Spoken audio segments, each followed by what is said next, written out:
চলুন আজকে একটি গল্প শোনানো যাক। আজকের এই গল্পটি শুনলে আপনি আর কখনো কারোর সাথে খারাপ ব্যবহার করতে পারবেন না।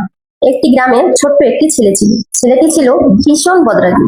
একদিন তার বাবা তাকে কাছে ডেকে এক বাগ পেরেক দিয়ে বলেছিল, যখন যখন তুমি খুব রেগে যাবে তখন এইখান থেকে একটি করে পেরেক নিয়ে আমাদের বাগানে যে কাঠের বেড়া আছে ওইখানে লাগিয়ে আসবে। ছেলেটিও তার বাবার কথা মতো কাজ করতে লাগলো। যখন যখন সে ভীষণ রেগে যাচ্ছিল তাদের বাগানে কাঠের বেড়ার মধ্যে গিয়ে একটি করে পেরেক লাগিয়ে আসছিল। এভাবে দেখা গেল একদিনে সে 37টি পেরেক সেই বাগানে কাঠের বেড়ার মধ্যে লাগিয়েছে। এভাবে দিন যেতে লাগলো।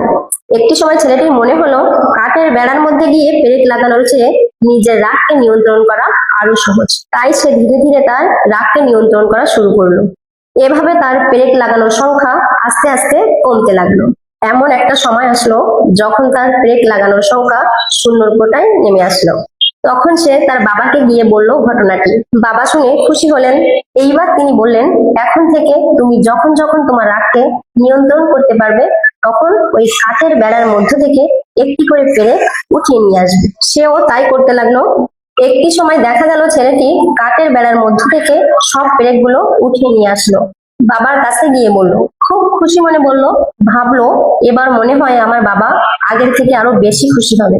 এইবার তার বাবা তাকে এমন একটা কথা বললেন যা শুনলে শিখতে পারবেন আপনিও।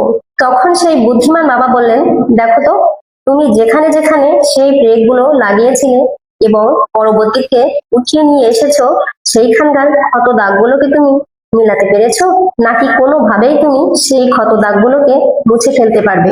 ছেলেটি তো অবাক হয়ে বলল, না বাবা, যেখানে যেখানে আমি পেরেক লাগিয়েছি সেই দাগগুলো তো আর কোনোভাবেই মুছে ফেলা যাবে না। তখন বাবা বললেন, তুমি যখন রেগে গিয়ে মানুষের সাথে খারাপ ব্যবহার করো, খারাপ কথা বলো, তখন একইভাবে তাদের হৃদয়ে ক্ষত হয়ে যায়, দাগ লেগে যায়, ব্যথা লাগে। পরবর্তীতে তুমি তাদেরকে যতই সরি বলো, ক্ষমা চাও, তারা হয়তো তোমাকে ক্ষমা করে দেন, কিন্তু তাদের হৃদয়ে ওই যে দাগ হয়েছিল, ক্ষত হয়েছিল, সেই ক্ষতটা তুমি আর কোনোদিনও মুছে ফেলতে পারবে না। তাই এখন থেকে যখন যার সাথে কথা বলবে ভীষণ রেগে গিয়ে এমন ভাবে কথা কাউকে বলবে না যা তার হৃদয়ে ক্ষত তৈরি করে। কারণ তুমি একবার ক্ষত তৈরি করতে পারলেও যতই তুমি সরি বলো সেই ক্ষত আর কোনোদিনও কোনোভাবেই তুমি মুছে ফেলতে পারবে না। তাই এখন থেকে রেগে গেলে খুব সাবধান। মনে রাখবে, রেগে গিয়ে যখনই মানুষের সাথে খারাপ ব্যবহার করবে এই কাঠের বেড়ার গল্পটিকে শিক্ষা হিসেবে উপস্থিত করবে সেখানে।